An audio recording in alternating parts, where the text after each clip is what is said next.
Graça e paz, meus irmãos. Quero convidá-los para, nesta oportunidade, meditarmos na palavra do Senhor no texto da carta que Paulo escreveu aos Efésios, capítulo 4, versículos de 1 ao 6. Efésios, capítulo 4, versículos de 1 a 6, ao 6. Ouçamos com atenção a leitura da palavra do Senhor.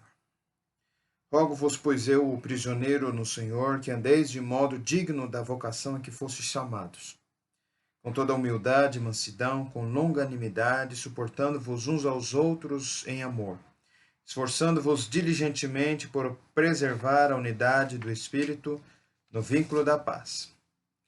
Há somente um corpo e um Espírito, como também fostes chamados numa só esperança da vossa vocação.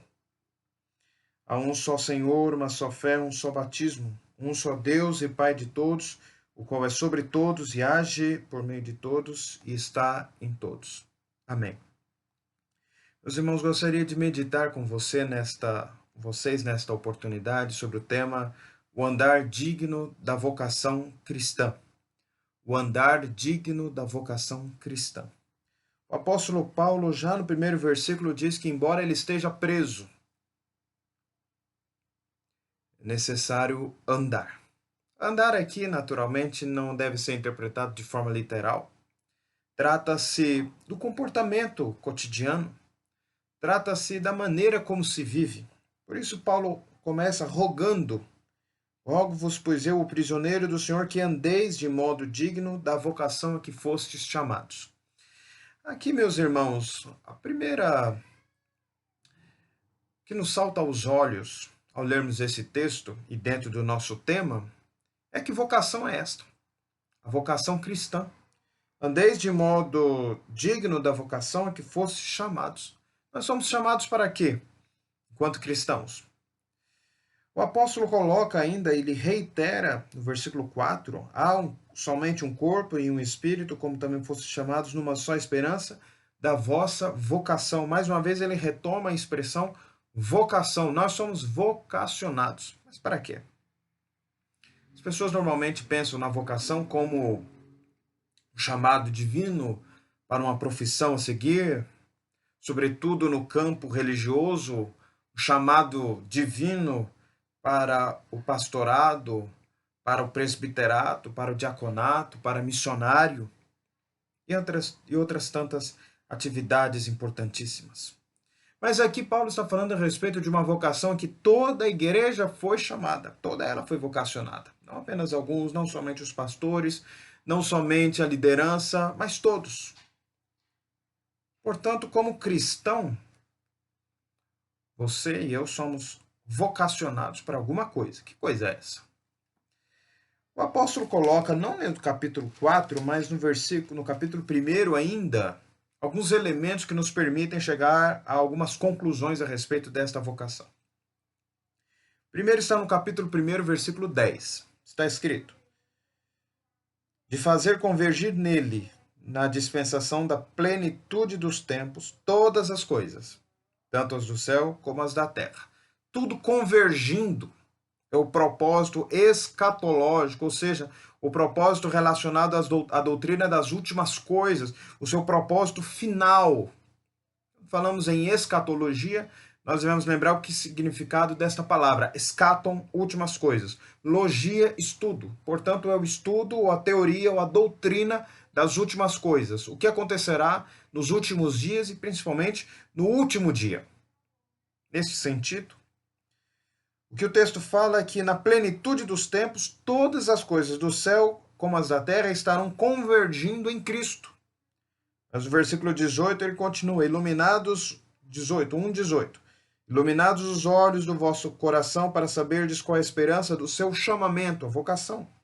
Qual é a riqueza da glória da sua herança nos santos, e qual a suprema grandeza do seu poder para com os que cremos, segundo a eficácia da força do seu poder, o qual exerceu em Cristo, ressuscitando dentre os mortos, e fazendo sentar à sua direita nos lugares celestiais, acima de todo principado e potestade, poder e domínio, e de todo nome que se possa referir, não só no presente século, mas também no vindouro. E pôs todas as coisas debaixo dos pés, para ser o cabeça sobre todas as coisas, o deu à igreja. Qual é o seu corpo? A plenitude daquele que a tudo enche em todas as coisas. Ora, a igreja, portanto, tem, segundo os estudiosos desta passagem, tem, portanto, a função de representar esta unidade do cosmos, esta unidade da criação. Nós vivemos na tensão entre o já e o ainda não. Nós já estamos unidos com Cristo e em Cristo, mas não da maneira como nós seremos até a plenitude dos tempos. Ou, melhor ainda, até o último dia, na vez que a plenitude dos tempos foi a vinda de Cristo. Ora, irmãos, a igreja é chamada, portanto, para ser uma única igreja. Há um só corpo, um só Senhor, uma só igreja. Como é que as pessoas interpretam isso? Para o pensamento católico romano,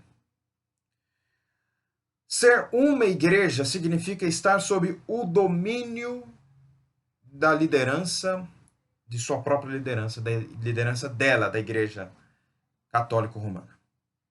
Nesse ponto, depois do grande cisma do ano 1000 e pouco, quando a igreja oriental, chamada de ortodoxa, se afastou da comunhão com Roma, e depois ainda, que em 1517, os protestantes, desafiando mais uma vez o poder romano institucionalizado, econômico e político, mas principalmente religioso, há que se perguntar: os cristãos estão divididos?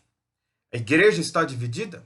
A resposta dos católicos romanos é que não. Por quê? Porque a unidade da igreja é sintetizada na sujeição à sua própria liderança. A liderança exercida pelo Papa, pelo colégio de cardeais, pelos bispos, etc. Assim, os ortodoxos e os católicos romanos se excomungaram mutuamente e lançaram anátemas e maldições uns aos outros, dizendo que eles eram a verdadeira igreja, porque eles tinham a liderança, a sucessão apostólica verdadeira. Depois, os protestantes, em 1517, também lançaram as mesmas recíprocas excomunhões, se é que é este plural, em razão do afastamento, para os católicos, do afastamento de sua liderança inspirada, e para os protestantes, do afastamento das escrituras, que verdadeiramente são inspiradas, e não a sua liderança. Embora os protestantes tenham superado, portanto, esta percepção de que a igreja deve ser única debaixo de uma autoridade romana, todavia, há entre nós, às vezes, um sentimento de que a nossa fragmentariedade institucionalizada demonstra uma desunião na Igreja de Cristo. De modo que em alguns quarteirões é possível ver uma igreja evangélica numa ponta do quarteirão e uma outra igreja evangélica na outra ponta, e às vezes com o mesmo nome. Com o mesmo nome. Isso, sem dúvida, causa algum descrédito na sociedade. A sociedade vê com desconfiança esta desunião. Porém, por outro lado, pensar que necessariamente a união passa por um governo humano institucionalizado, debaixo da égide de um homem, como nas igrejas episcopais, na figura dos bispos, a Igreja Católica Romana mesmo é um exemplo disso, ou nas igrejas conciliares, nos colegiados, como é o caso da Igreja Presbiteriana, que é governada por um colegiado de homens e não por apenas um homem. Nesse sentido, irmãos, nós vemos que a visão, realmente, a visão de que a igreja, para demonstrar esta unidade ela precisaria estar sendo governada ou por um homem ou por um grupo de homens, mas todas elas, todos os evangélicos juntos, por exemplo, sendo governados por um homem ou por um grupo de homens. Irmãos, eu penso, com o devido respeito a quem diverge neste assunto, que o que o apóstolo Paulo coloca aqui neste texto, nessa passagem, não é exatamente esse pensamento de que a igreja é única quando ela está debaixo de um governo único, mas que a igreja é única quando os seus membros apresentam algumas características no seu andar, que é um andar de forma digna, da vocação à unidade cristã, que expressa exatamente esse governo único, não de um colegiado de homens, e nem de um homem que não seja a própria pessoa de Jesus Cristo, nosso Senhor. Neste sentido, permita levar os irmãos a um rápido passeio por esta passagem para enxergarmos o que significa, portanto, este andar e como este andar cumpre o propósito de sermos uma igreja unida. Nesse sentido, gostaria de apresentar 7 elementos que demonstram e que caracterizam e que nos auxiliam a andarmos de forma digna desta vocação à unidade cristã a que fomos chamados, que vai mais e que vai além de estar debaixo de um governo único institucionalizado, de preferência internacional, como querem alguns, mas se trata antes de uma maneira de viver. De uma maneira de viver. A igreja cumpre o seu propósito como alguém vocacionado à união, à unidade, quando ela anda de modo digna desta própria vocação. E aqui não está escrito em nenhum momento sujeitar-se ao governo único, institucionalizado de um grupo de pessoas, mas de ter uma vida ética do ponto de vista desta passagem. Uma vida ética, às vezes, pode ser compreendida como não roubar, não matar, não furtar, não adulterar, etc. Mas esse texto enfatiza algo além. Vamos ver? O andar digno da vocação cristã é o andar com humildade. Rogo-vos, pois eu, prisioneiro no Senhor, que andeis de modo digno da vocação em que fosse chamados com toda a humildade. O que é humildade? Para o eminente teólogo, grande pregador norte-americano Warren Wiersbe, humildade é colocar Deus acima de tudo. Em segundo lugar, colocar o meu irmão, o meu próximo, como acima de mim mesmo. Para, em terceiro lugar, e apenas depois de Deus, depois do próximo, colocar a mim mesmo. Humilde é aquela pessoa que não apenas se elogia, mas elogia o outro. É aquele que não vê apenas virtudes em si mesmo, mas vê virtude nos outros também. É aquela pessoa que enxerga também o interesse do outro e não apenas os seus próprios interesses. Humilde é aquela pessoa que não se vangloria, mas elogia. É aquela pessoa que não se exalta, mas exalta o próximo. E, sobretudo, exalta a Deus. Não é aquela pessoa que acha que tudo que tem é mérito de seu próprio esforço, mas enxerga que recebeu alguma ajuda para chegar onde chegou. Recebeu ajuda de Deus, em primeiro lugar. Foi abençoado por Deus. Pôde ter um pulmão que respira, um cérebro que pensa, mãos que trabalham. Isso é Deus quem concede. Mas também recebeu a ajuda de outras pessoas, dos pais, dos irmãos, dos colegas, dos seus professores, dos seus amigos, do seu cônjuge, dos seus filhos. Ou seja, ela não é simplesmente uma pessoa que se fez, mas ela é uma pessoa que às vezes se fez com ajuda. É uma pessoa que reconhece que recebeu ajuda, que foi abençoada. Uma pessoa que é humilde. É aquela que é capaz de elogiar o outro e não fica ressentido quando o outro recebe elogios. Para sermos uma igreja unida, para cumprirmos o propósito deste chamado, é preciso que cada um de nós sejamos humildes. Sem humildade não há unidade.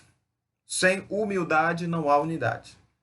Pessoas que não são humildes não conseguem andar muito tempo juntas. Mas, em segundo lugar, O texto diz, com toda humildade e mansidão.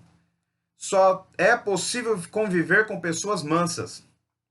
Pessoas ásperas acabam afastando os outros. Não há unidade na aspereza, há unidade na mansidão. Primeiro, andar com humildade. Segundo, andar com mansidão. Precisamos ser pessoas mansas. Por isso, a Bíblia diz que nós somos um rebanho de ovelhas. Não um gado de bois, nem também um rebanho de porcos, ou de lobos, ou de bodes, mas de ovelhas, que são conhecidas pela sua natureza mais dócil, em relação umas às outras, mas também em relação ao seu pastor. Até um cachorro consegue liderar um rebanho de ovelhas. Não se exige grande habilidade. Uma criança pode liderar, pode pastorear ovelhas, mas para pastorear um gado, muito difícil. Exige mais habilidade e força física. Às vezes, cachorros apenas poderão auxiliar muito distantemente. Precisamos ser mansos. Apenas quando formos mansos, como Jesus Cristo era, aprendei de mim, porque sou manso e humilde de coração e achareis descanso para as vossas almas, é que a unidade será possível. As pessoas estão, ao invés de sendo mansas, sendo verdadeiros ouriços e espetando com seus espinhos todos aqueles que se aproximam, nós não podemos dizer que a igreja estará cumprindo o seu propósito, o seu chamado de ser uma igreja única. Uma igreja única pode ter, meus irmãos, governos humanos distintos, mas jamais poderá ser um corpo de pessoas espetando umas às outras com espinhos dolorosos.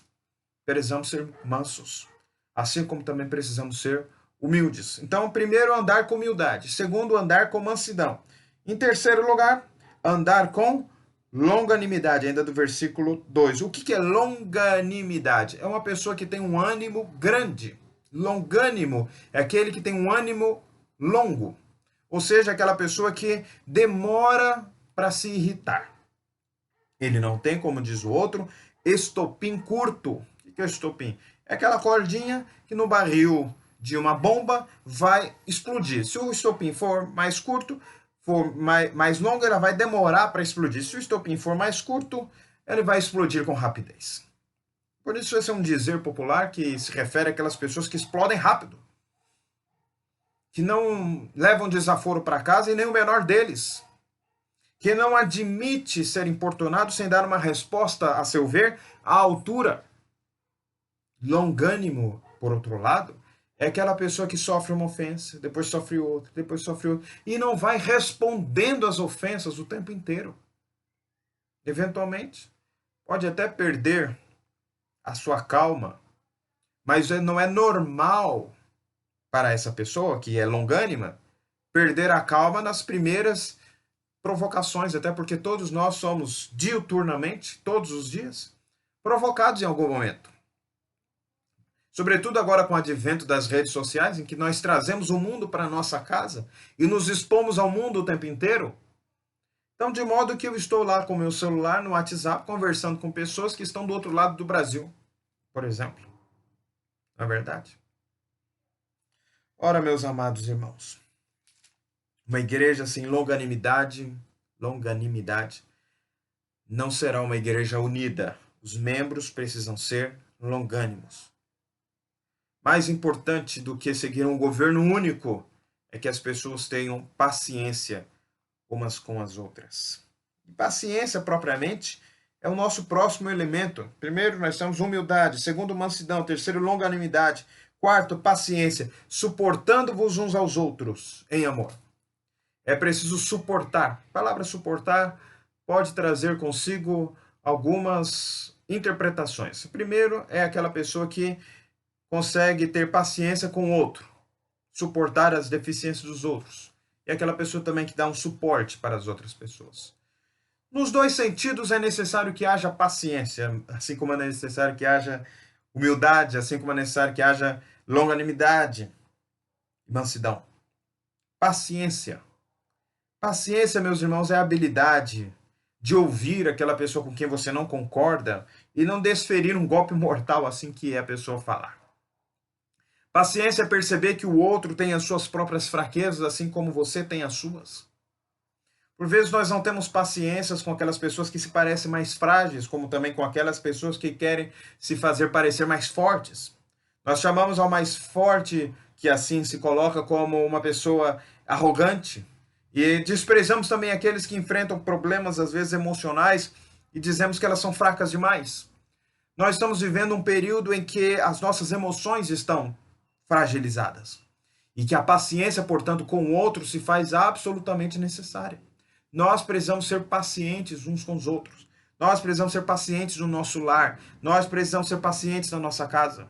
O amor, no dizer do apóstolo Paulo, em 1 Coríntios capítulo 13, ele é paciente. Se eu amo alguém, eu preciso ser paciente com essa pessoa, mas nós normalmente somos mais impacientes com aquelas pessoas que nós dizemos que amamos mais. Com aquelas pessoas que estão mais próximas de nós, é justamente aquelas com quem nós somos menos pacientes. Nós somos impacientes. Com o cônjuge, os filhos, os pais e com outros parentes, que às vezes convivem um pouco mais próximos de nós. Nós somos tão pacientes com estranhos, mas não somos tão pacientes assim com as pessoas que nos são mais próximas e aquelas justamente que nós dizemos que amamos mais. Então nós somos capazes, o ser humano é capaz realmente desta contradição de ser paciente com uma pessoa que nós não conhecemos, que nós estamos apenas a tratar uma relação, por exemplo, comercial. Nós estamos fazendo uma compra e nós somos pacientes. Com um estranho, nós somos pacientes com o caixa. E nós somos pacientes com o filho, nós não somos pacientes com o cônjuge, nós não somos pacientes com os pais. Ou seja, nós precisamos, meus irmãos, exercer justamente este amor que é paciente. E o próximo elemento é justamente esse. Então vamos lá. Andar com humildade, andar com mansidão, andar com longanimidade, andar com paciência. Em quinto lugar, andar com amor. Andar amorosamente. Irmão, se nós não amarmos o próximo, o irmão a quem vemos, como podemos dizer que amamos a Deus a quem não vemos? Uma igreja onde não há entranhados afetos de misericórdia uns pelos outros é uma igreja que não cumpre o seu propósito, o seu chamamento, o seu chamado de ser já hoje uma expressão daquilo que seremos no último dia, quando todas as coisas convergirem para Cristo e a própria igreja estar assim convergida para Jesus. Nós precisamos amar uns aos outros. E amar não é fácil. Amar exige um esforço. Por isso, às vezes alguns pais passam vergonha, não apenas pais, mas avós, tios, passam vergonha quando perguntam para uma criança ainda pequena: você ama o papai? Você ama a mamãe? Você ama o vovô? Você ama a vovó? E a criança fala: não, não amo. E o pai sai de lá assustado, pensando: meu Deus, ele não me ama. A mãe sai de lá: meu Deus, ele não me ama. E a criança falou: não, não amo. A questão é, você e eu achamos que a criança vai nascer do ventre sabendo amar? Ela precisa ser ensinada. O amor se ensina. Por isso, Paulo, quando escreve sua carta a Tito, diz que as mulheres mais idosas devem ensinar as mais novas a amar seus maridos. Exatamente por quê? Porque o amor se ensina e o amor, graças a Deus, se aprende. O amor se aprende. Amar é algo ensinável e amar é algo que se aprende. Nós precisamos aprender a amar uns aos outros. Aprender a amar o próximo, aprender a amar a Deus acima de todas as coisas, aprender a amar o próximo como a nós mesmos, aprender a amar os irmãos na fé, aprender a amar aquelas pessoas que se parecem mais fracas do que nós e às vezes nós não temos tanta paciência assim com elas, aprender a amar aquelas pessoas que são exibidas no nosso próprio conceito, que se acham fortes acima de tudo, acima de todos e verdadeiros baluartes, incapazes de sofrer qualquer abalo. Nós devemos amar essas pessoas também. Nós precisamos ser uma igreja que ama. Nós precisamos ser membros de uma igreja que ama. Nós precisamos amar além do nosso rebanho. Amar o próximo que faz parte de outro rebanho. Amar o próximo que não é presbiteriano. Amar o próximo que não é protestante, reformado. Amar o próximo que não segue a nossa ideologia política. Amar o próximo que não segue a nossa ideologia econômica, a nossa ideologia científica. Amar o próximo ainda que desconhecido. Immanuel Kant, filósofo alemão, que dizia que o amor que está no Evangelho, não estou propriamente concordando com ele, mas enxergo que é um indício de verdade, é algo além de uma afeição. Porque quando ele fala ame o seu próximo, ame o seu desconhecido, ele está dizendo que nós devemos nutrir por aquela pessoa um sentimento de afeto, mas que nós devemos demonstrar na prática um cuidado com aquela pessoa, mesmo que ela não seja uma pessoa estranha. E às vezes até uma pessoa hostil. Como que se ama então na prática um estranho? Abrindo mão, por exemplo, da vingança. A pessoa me desfere um golpe e eu lhe viro e dou a outra face. Ou seja, eu não permito que desentendimentos venham a crescer. Mas eu faço cessar desentendimento naquele momento, colocando, como dizem alguns, panos quentes, para que a desavença não cresça. Para que a desavença não cresça, porque ela pode crescer. E nós somos agentes do amor. Nós somos verdadeiros bombeiros para apagar os incêndios dos problemas relacionais. Continuando. A andar com... Vamos lá, rememorando. Lembrar é viver, como diz o ditado. O andar digno da vocação cristã é um andar humilde.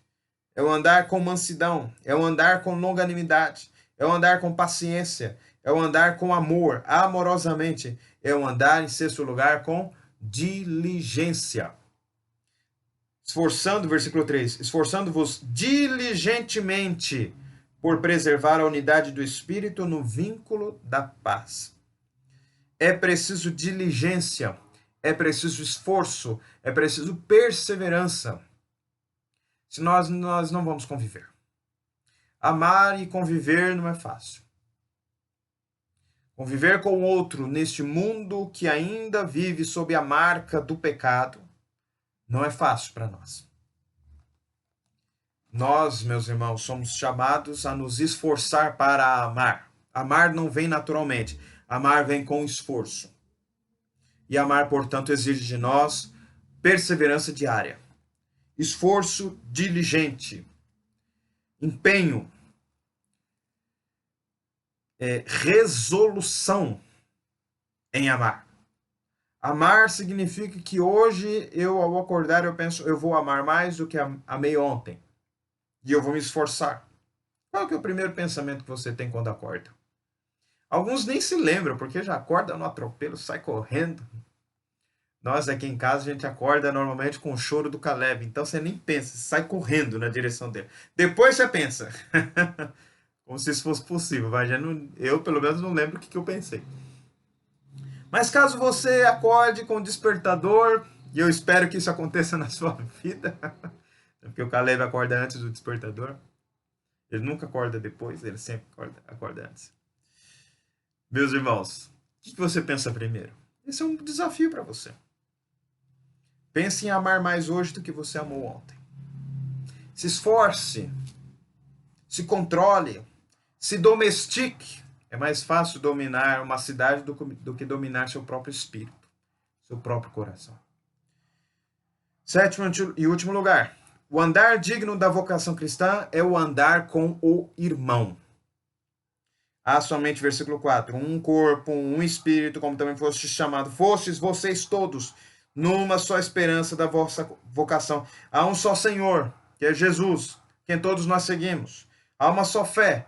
Não existem fés parceladas. Existe um corpo doutrinário central que Jesus salva, que Jesus abençoa, que Jesus liberta, que Jesus é Deus, que Jesus foi concebido por obra do Espírito Santo, nasceu de uma virgem, morreu pelos nossos pecados, ressuscitou segundo as Escrituras, foi assunto aos céus, de onde há de voltar.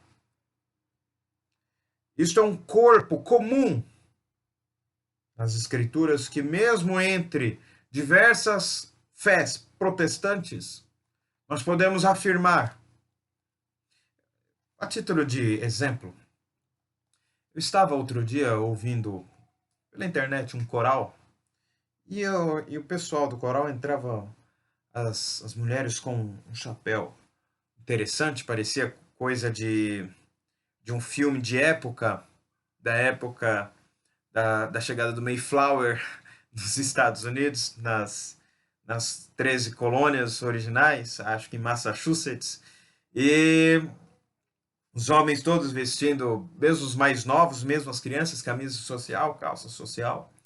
Eu pensei, gente, o que será esse negócio aí? Mas vou assistindo, a música é bonita. E aí eu fui assistindo, o pessoal subindo no púlpito, quando de repente mostrou o púlpito inteiro. E aí eu fiquei um pouco incomodado e envergonhado comigo mesmo. Porque no púlpito se podia ler sola scriptura, sola fide, sola gratia, solo Christus.